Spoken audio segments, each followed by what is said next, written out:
This is the new Banks Monster Ram, and it fits 07 to current Ram Cummins. It's the world's only 50-state emissions-compliant, high-performance intake manifold, and it kicks serious ass.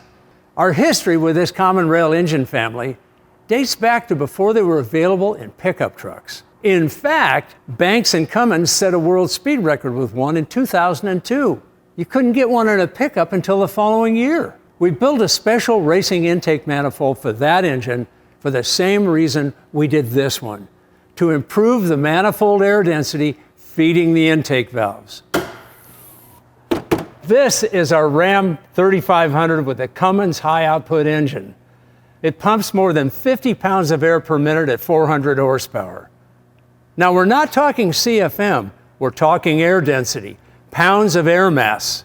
CFM can be misleading, so we've come up with a more accurate measurement. This is your Cummins 6.7 liter engine.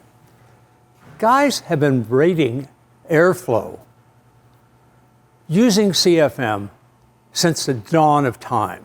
Engines back then weren't supercharged, weren't turbocharged, they were naturally aspirated.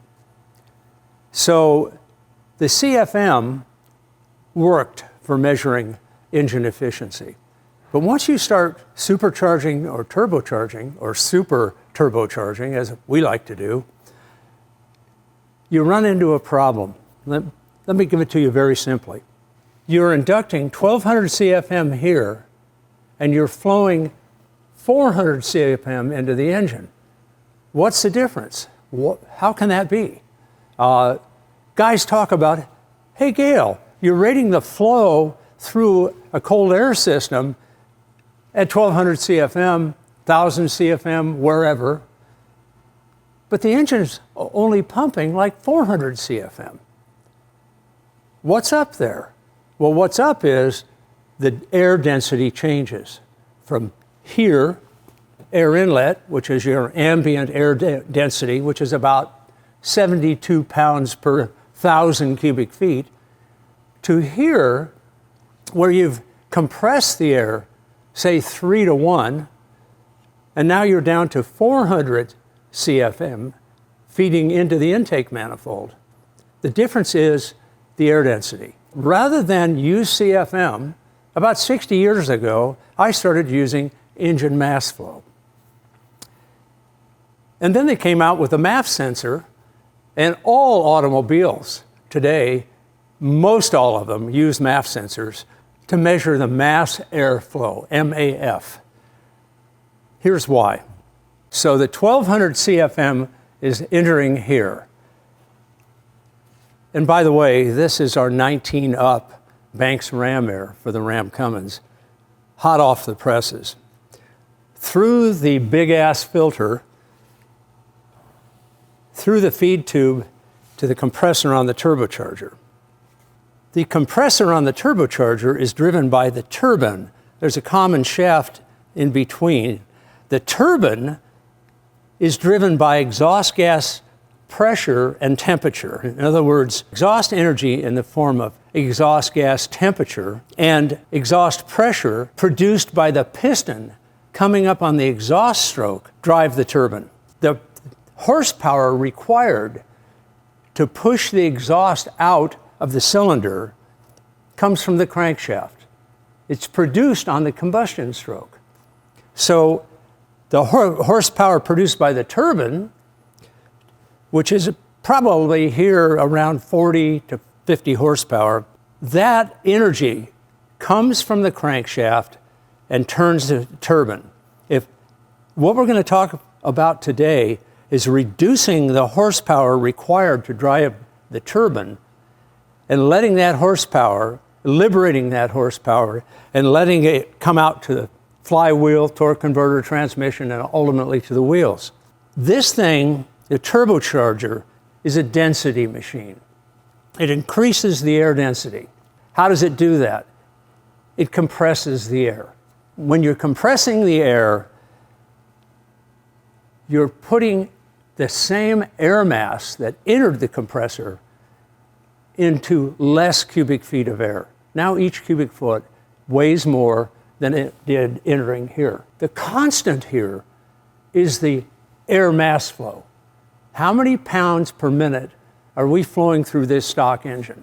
When the 6.7 came out, the airflow was mid-40s, like 45 pounds per minute through the system and into the cylinders.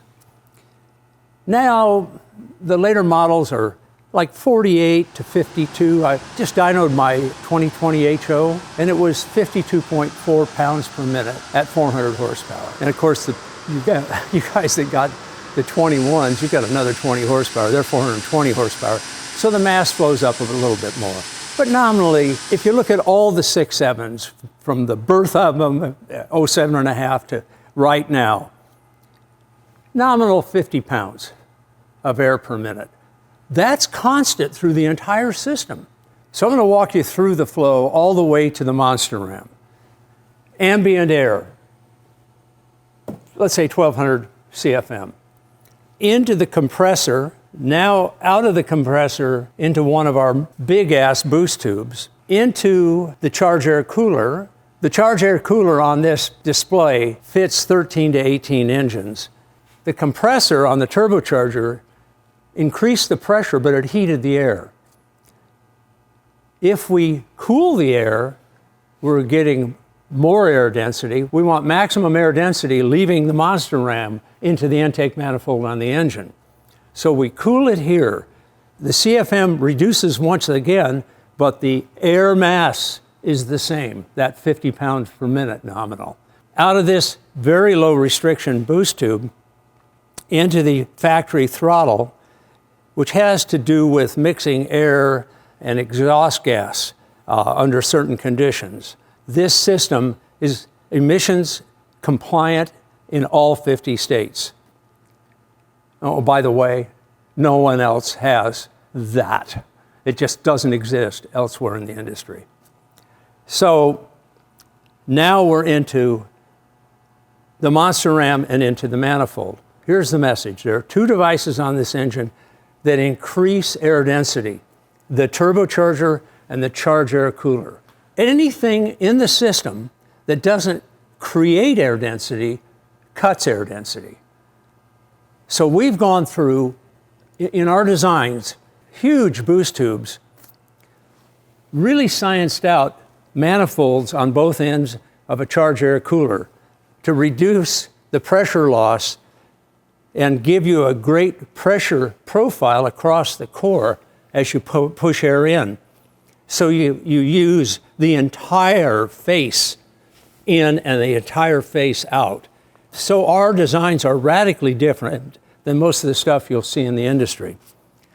Big outlet, 3.5 inch into the throttle, minimizing density loss all the way through. Now let's talk about the monster ram. The density of loss is pretty astronomical with a stock system.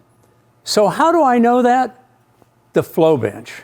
I'm not using the flow bench in a conventional way. I'm using it as an air pump, a variable mass flow air pump. So what I've done here is we've created a bell mouth feeding a tube up to our MAF sensor, mass airflow sensor.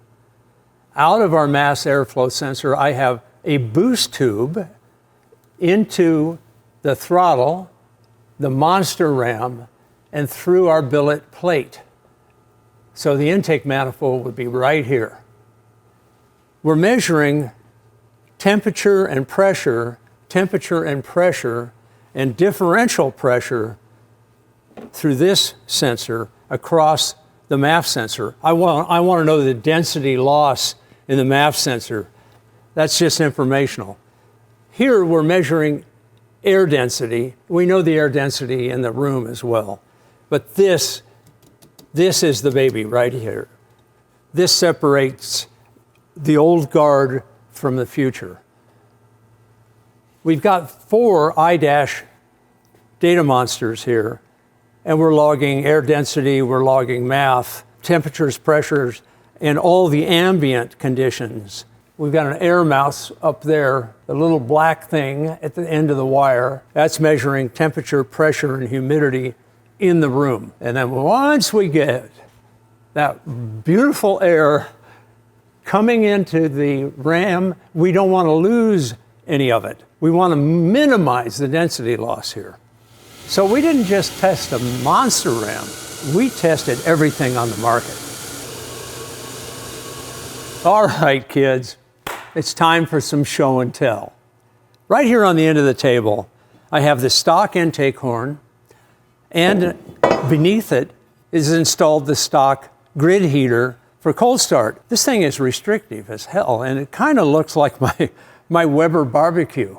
The stock setup has a very small outlet.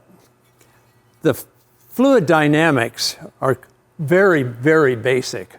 In a sharp turn, horizontal, and then a kind of radiusing turn down into the grid heater.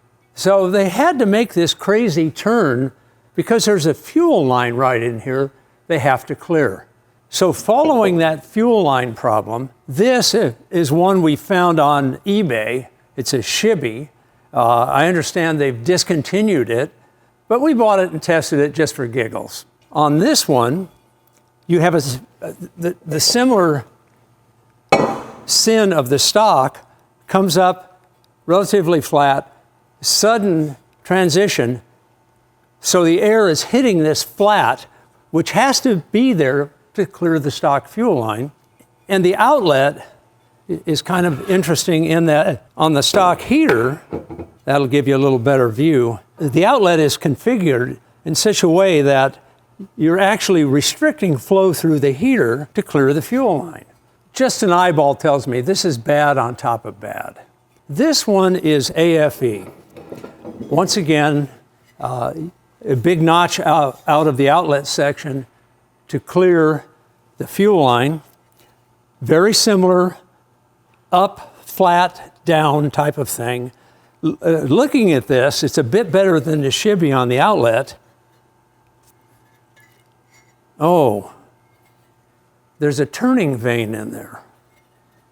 I remember now, they call this Blade Runner or something like that.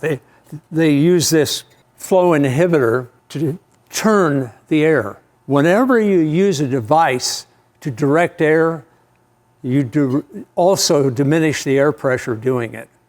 So that's a density killer right there. It's got the smog flange on top, the EGR flange on top, just like stock and shibby, but they've maintained the stock elevation. Well, we didn't do that. We kind of did a whole different thing. First thing is, this is god-awful restrictive in terms of flow. So we redesigned the heater solution. We're using a cylindrical heater like used on other diesel engines in the past. The cylindrical heater screws in right there, and we're using our billet intake plate that comes with the monster ram. The billet plate has zero restriction and zero density loss. I didn't want any obstructions, but this damn fuel line in the way. So I said, why don't we just make our own? So we did. And here's how it kind of lays out. The fuel line clears this section of the outlet, so I could do a nice symmetrical outlet. So how do these guys compare? How do the heater versus billet plates compare when you're measuring mass airflow?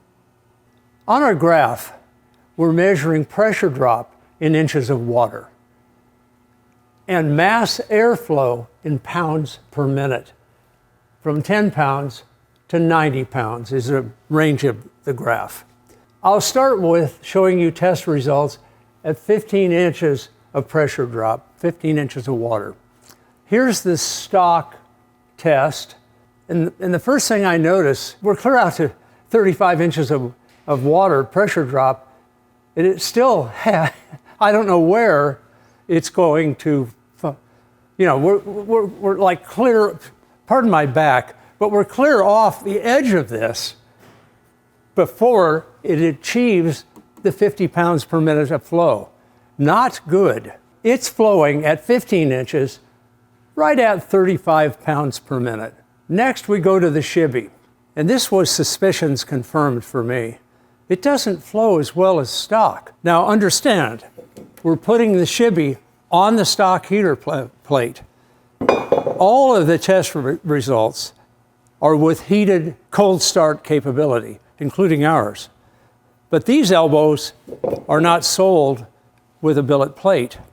So the shibby actually, due to that misalignment with the heater grid, reduces flow by 3 pounds per minute, or 8.6% reduction in flow at 15 inches of water. And there we have AFE. Their flow is 36.5 pounds per minute. That's a 1.8 pound per minute gain over stock, or 5.3% gain.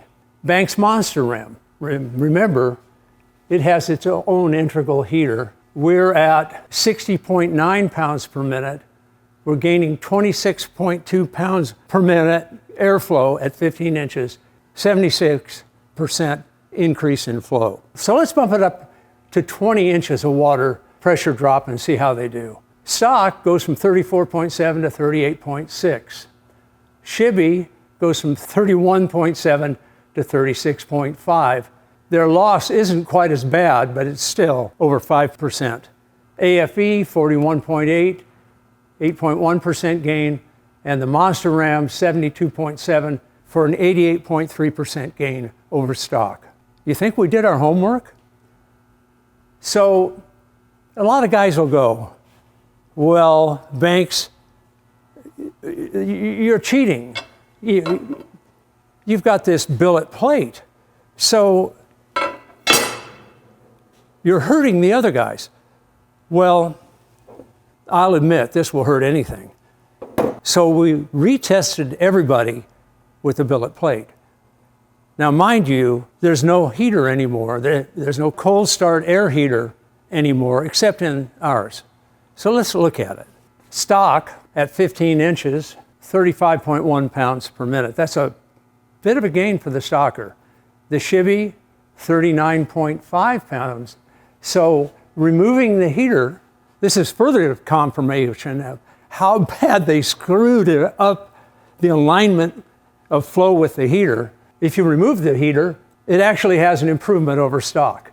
And then AFE with the plate, 44.4 pounds per minute, and Banks, 60.9 pounds per minute. So shibby with a 12.5% gain, AFE with a 26.5% gain, and Banks with a 73.5% gain. So the plate did help them, no question about it. So then how about 20? At 20, stock goes to 41.6 pounds per minute. Still not 50 pounds per minute, quite an improvement. Shibby goes to 46.6 for a 5 pound per minute gain. AFE goes to 52.3 for a 10.7 pound per minute gain. And Banks goes to 72.7 for a 31 pound per minute gain, right at 75% improvement. Shibby 12%, AFE 26%, Banks 75%. I think we're kicking some ass here. So being a student of airflow through an engine for the last 64 years, I got kind of curious. How would this Leaning Tower of Pisa flow if there was no elbow? Just remove that restriction. When we did the Monster Ram design, we wanted to diffuse the air, turn it 120 degrees, and put it into the manifold uniformly, pressure and velocity. So how does this thing flow with just the throttle body? Let's have a look. So here's the throttle body. Whoa, 59 pounds per minute, 42% improvement over stock. So what this says is the Monster Ram is better than nothing at all. It improves the exit conditions from the throttle body into the engine. We're diffusing, we're turning. We did our homework, we did our bench work, we did our work on vehicle, and by God, we improve it. I think the shocking thing here is bolting these three on actually killed it. But I got curious. Can I kick my own ass? How would you do that? So we created a perfect air diffuser to put onto the exit from the throttle body.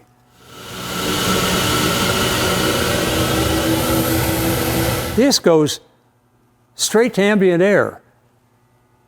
This goes through 120 degrees of bend into ambient air.